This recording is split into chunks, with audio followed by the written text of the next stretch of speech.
मेरे से सवाल किया कि जब पति काम भाव से अपनी पत्नी के पास आता है तो पत्नी को अच्छा नहीं लगता, क्योंकि पति को काम वासना बहुत है, क्या करूं, मार्गदर्शन करें। पति के अनुकूल चलना चाहिए। दो पाणी ग्रहण करते हैं पति और पत्नी, तो एक दूसरे को सहयोग करके मित्र भाव से चलाना चाहिए। राधे राधे प्रिय भक्तों, स्वागत है आपका आज के एक और महत्वपूर्ण वीडियो में। आज के इस वीडियो में हम गुरुजनों द्वारा जानेंगे कि पति पत्नी के संभोग करने से भक्ति पर क्या असर पड़ेगा। पति पत्नी को अपने जीवन में हमेशा प्रसन्न रहने के लिए कौन सी सावधानियां रखनी चाहिए। परिस्थिति गमन करने वालों का क्या होगा। प्रिय भक्तों, वीडियो बहुत ही महत्वपूर्ण होने वाला है, इसलिए वीडियो को अंत तक जरूर देखना। एक पत्नी हमारे पास आ जाए सवेरे सवेरे, अब वो पत्नी यहाँ बैठी भी हो सकती है। वो पत्नी आई हमारे पास सवेरे सवेरे, बोली गुरुजी हमारा मन भगवान में लग गया है। ये तो बहुत अच्छी बात है, लेकिन हमारे पति जो हैं अभी तक उनका मन भगवान में नहीं लगा, और वो हमारे पास आते हैं और हमारे पास आकर के वो प्रेम का इजहार करते हैं। हमें तो अब सारे विषय वासनाओं से मन हट चुका है, मन भगवान में लग चुका है, लेकिन हमारे पति देवता का मन अभी तक भगवान में नहीं लगा। हम तो ब्रह्मचारी बन के अब रहना चाहती हैं, पर हमारे पति अभी ब्रह्मचारी नहीं बन पाए। क्या करें। हमें बहुत मन से असंतुष्टि होती है जब हमारे पति हमारे पास काम भाव लेकर आते हैं। हमारा मन बेचैन हो जाता है कि हमारे हृदय में जो कृष्ण हैं पता नहीं वो निकलकर बाहर ना चले जाएं। ऐसा उस बहन ने मेरे से सवाल किया कि जब पति काम भाव से अपनी पत्नी के पास आता है तो पत्नी को अच्छा नहीं लगता, क्योंकि पत्नी के अंदर भगवत भक्ति जाग गई है, प्रेम जाग गया है। ये सवाल आप में से बहुत लोगों का भी हो सकता है, बहुत पुरुषों का भी हो सकता है, बहुत स्त्रियों का भी हो सकता है, पर चूंकि सवाल बड़ा अटपटा है तो लोगों को पूछने में भी संकोच होता है, इसलिए हम आपको इसका समाधान देते हैं। मैंने उनको ये बात समझाई, बता दिया उनको। शायद यहाँ बैठी हो तो वो चूंकि ऐसे प्रश्न सवाल माइक में तो वो कर नहीं सकती थी, पर सवाल तो सवाल है, तो हमने उत्तर सोचा कि चलो इस बहाने आपको उत्तर दे दें। प्रश्न समझ में आ गया, अब उत्तर सुनो। हमने उनसे बोला कि आपके पति, आप तो भक्ति में रम गई हो, बहुत अच्छी हो आप, कि आपके हृदय में कृष्ण विराज गए हैं, भक्ति विराज गई है, आपका दिन रात भगवत चिंतन में ही मन लग रहा, बहुत अच्छी बात है। लेकिन जो आपके पति हैं अभी उनका मन विषयों में है, और यदि आपने भी इनकार कर दिया कि आप हमारे पास मत आओ, तो आपके पति फिर पराई स्त्री के गामी हो जाएंगे, वो दूसरी स्त्रियों के पास जाने स्टार्ट कर देंगे, वैश्याओं का गमन करने लग जाएंगे, वैश्यागामी हो सकता है इसलिए तुम्हारा पति। इसलिए तुम्हारे अंदर तो कोई वासना है नहीं, लेकिन पति के अंदर यदि है तो पति पत्नी के पास ही तो जाएगा। यदि तुमने भी उसे हटा दिया अपने पास से तो वो वैश्यागामी, उसका चरित्र बिगड़ जाएगा। इसलिए तुम्हारा धर्म है। मीराबाई के साथ भी यही था, बिल्कुल सेम। मीरा का विवाह बचपन में कृष्ण से हो गया था, मान लिया था उन्होंने पति कि मेरे तो पति गिरधर गोपाल हैं, लेकिन फिर भी उनके माँ बाप ने जबरदस्ती उनका विवाह भोजराज से कर दिया, जो राणा के बेटे हैं। तो भोजराज राणा के साथ उनका विवाह हुआ। जब उनकी पहली रात आई मिलन की, मीराबाई को बिठाया गया एक कमरे में, सिर्फ दीपक का प्रकाश था, और जो कि रिवाज है घूंघट डाल के मीराबाई को बिठाया गया। तभी रात्रि को, पहली रात्रि पहला मिलन जब भोजराज आए तो मीरा ने अपना दुपट्टा, अपना मुंह खोलते हुए भोजराज से कहा कि ये दुनिया कहती है कि आप मेरे पति हैं, कि ये दुनिया कहती है कि आप मेरे पति हैं, पर मेरी अंतरात्मा तो कहती है कि मेरे पति केवल कृष्ण हैं। लेकिन मेरे मन पर, मेरे प्राणों पर तो कृष्ण का अधिकार है, लेकिन आप व्यवहार जगत में मेरे पति बने हैं। सारी दुनिया तो यही मानती है कि आप मेरे पति हैं। कृष्ण मेरे पति हैं ये तो केवल मैं जानती हूं। मेरे मन की बातें या मैं जानूं या वो जाने, आप तो नहीं जान पाओगे। तो मेरा मन, मेरे प्राणों पर, मेरे मन पर तो मेरे कृष्ण का अधिकार है। लेकिन आप यदि मुझे अपनी पत्नी मानते हैं तो आपके सामने मेरा शरीर है। यदि मेरे शरीर की भूख है आपको तो मेरे शरीर से आप अपनी भूख मिटा सकते हैं, मैं मना नहीं करूंगी।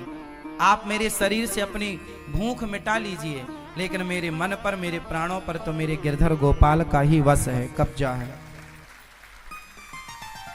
तो इस बात से यह सिद्ध होता है कि यदि आपका पति कामुक है तो फिर आपका धर्म है कि आप अपने पति को भी धीरे धीरे सत्संग से जोड़ें, कथाओं से जोड़ें, धीरे धीरे उसके मन को भी बदलें और उसका साथ दें। आप यदि सोचेंगी कि मैं तो भक्ति में रमी हूं, अब मेरे पति जो मेरे साथ रमण करेंगे तो वो गलत है। वो गलत नहीं है। आपका धर्म है कि आप अपने पति को खुश रखें, प्रसन्न रखें। धीरे धीरे उसे भी सत्संग से जोड़कर देखो, मन बदला जा सकता है। मन बदला जा सकता है कैसे? सत्संग से। यदि स्त्री भक्ति करने लग गई और पति को छोड़कर चली गई तो तुम्हारा कल्याण होगा। तुम्हारा धर्म क्या है कि यदि तुम्हारे हृदय की शुद्धि हो गई है तो तुम अपने परिवार के सभी सदस्यों की, अपने पति की, अपने बच्चों की भी शुद्धि करो हृदय की, अपने भक्ति के प्रभाव से। अपने जप, अपनी एनर्जी को बचाओ, सही जगह खर्च करो। भोग विलास से भी बचो, क्योंकि भोग विलासों में आपकी एनर्जी ही वेस्ट होती है और कुछ नहीं होता। आपको लगता है कि बड़ा सुख मिल रहा है, मिलता नहीं है, आता नहीं है सुख, जाता है, जाता है। आप गवा रहे हैं, पा कुछ नहीं रहे हैं। पाने का तो केवल एक भ्रम है कि आपको सुख मिला, ये भ्रम है, मिलता नहीं है, केवल आपकी एनर्जी जाती है।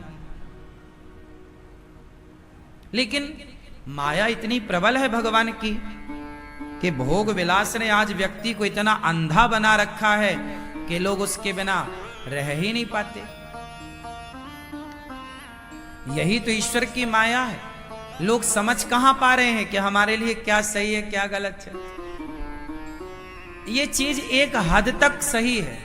विवाह हुआ है, आप अपना एंजॉय करो, आनंद से रहो, लेकिन सदा उसी भोग विलास की ओर बढ़ना, सदा अपना मन उसी स्त्री पुरुष में लगाना, ये गलत है।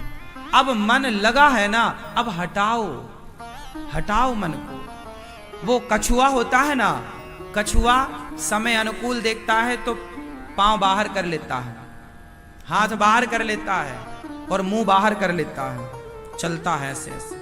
और जब वो देखता है कि कुछ गड़बड़ है तो सारा चीज से कोड़ लेता है, हाँ या ना, अंदर की तरफ कर लेता ना। आप जानते हैं ना कछुए को, वो अंदर कर लेता है ना। क्या होता है, जब उसके हाथ पांव मुंह बाहर था वो बहिर्मुखी था, जब उसका अंदर हुआ हाथ पांव तो वो अंतर्मुखी हो गया। आप बहिर्मुखी बनो, पर कुछ टाइम के लिए। सदा बहिर्मुखी मत रहना, नुकसान हो जाएगा आपका। अंतर्मुखी बनो। क्या बनो? जोर से, अंतर्मुखी। अब ना बेटा ऐसा है कि थोड़ा समेटो अपनी इच्छाओं को। उम्र हो रही है, कब तक और कितना, कब संतुष्टि मिलेगी तुम्हें? आज तक कोई संतुष्ट, रावण संतुष्ट हुआ क्या? हुआ होता तो सीता मां को काहे चुराता? सोने की लंका में रहने वाला रावण, रावण की पत्नी मंदोदरी तो है, लेकिन मंदोदरी के अतिरिक्त हजारों पत्नियां हैं रावण की। किसी को भी उठा लाता है, किसी के भी साथ दुराचार करता है। उसने करोड़ों बार भोग विलास का काम किया होगा, लेकिन इतना करोड़ों बार वो सुख लेने के बाद भी क्या उस रावण का पेट भरा? भर गया होता तो सीता मां को काहे चुराता? तो जब पेट भरता ही नहीं है तो पेट भरने के पीछे भाग काहे रहे हो?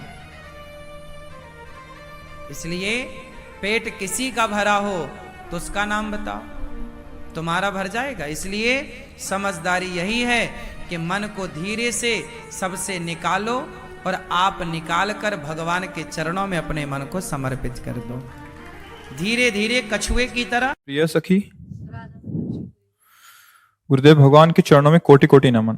गुरुदेव भगवान, इस शरीर से काम वासना खत्म हो गई है, पति को काम वासना बहुत है, क्या करूं, मार्गदर्शन करें। पति के अनुकूल चलना चाहिए। जब दो पाणी ग्रहण करते हैं पति और पत्नी, तो एक दूसरे को सहयोग करके मित्र भाव से चलाना चाहिए।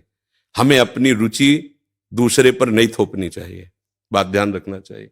हम दोनों एक मार्ग के साथी हैं, तो हमको चाहिए कि हमें अपनी रुचि उसके अनुकूल करनी चाहिए, उसको चाहिए कि हम अपनी रुचि को एक दूसरे के अनुकूल कर ले। अगर आपकी रुचि नहीं है तो पति को मनाइए और अपनी रुचि में उसको अनुकूल कीजिए। अगर वो अनुकूल नहीं होता तो आप कोशिश कीजिए कि आपकी वृत्ति के कारण कहीं वो व्यभिचार में ना उतर जाए, गंदे मार्ग में न जाए, उसका साथ दो, आप उसके साथी हो। आपका ब्रह्मचर्य उतना मान नहीं होगा जितना पति की आराधना मान होगी। पति को एक मित्र है, मान लो हम कह रहे हो वो पति परमेश्वर होता है, ऐसा मत मानिए, तो एक मित्र है। हम दोनों मिलकर के संसार मार्ग में चलना, तो हमारी रुचि ही पूरी थोड़ी होती है, दोनों की रुचि मिलनी चाहिए। अगर दोनों रुचि, दोनों ब्रह्मचारी रहो, अगर एक की रुचि नहीं तो दूसरे को सपोर्ट करना चाहिए कि कहीं वो लड़खड़ा के गिर न जाए, उसका मार्ग न भ्रष्ट हो जाए। हम ये देखते हैं कि 4 दिन बाद पति पत्नी ऐसे तलाक, ये क्या है क्या? सिर्फ अपनी रुचि का पोषण नहीं होना चाहिए। अगर हम दो मिलते हैं, दोनों मित्र बनते हैं, तो एक दूसरे की रुचि का आदर करें, एक दूसरे की रुचि का सहयोग करें, तभी तो जीवन यात्रा चलेगी। नहीं तो कब ऐसे नहीं चलेगा। आप ब्रह्मचारी बन के बैठो और वो व्यभिचार में प्रवृत्त हो जाए, तो आपने पाणी ग्रहण किया था, ये आपकी मित्रता नहीं सही रही। हाँ, वो बहुत ही व्यभिचारी है, अन्य, तो फिर अपने को अलग कर लेना चाहिए। अगर वो एक पत्नी व्रत है तो हमें उसका सहयोग करना चाहिए, उसमें ब्रह्मचर्य की तरफ वृत्ति न रखकर अपने पति की अनुकूलता की तरफ वृत्ति रखनी चाहिए। हाँ तो प्रिय भक्तों, आपने देखा कि गुरुजनों ने कितने अच्छे तरीके से समझाया कि पति पत्नी को आपस में कैसे रहना चाहिए। प्रिय भक्तों, आपको यह वीडियो कैसा लगा कमेंट बॉक्स में अपनी राय जरूर देना, और वीडियो पसंद आया हो तो कृपया वीडियो को लाइक एवं चैनल को सब्सक्राइब जरूर कर लेना, ताकि इसी तरह के ज्ञानवर्धक वीडियो आपको देखने को मिलते रहें।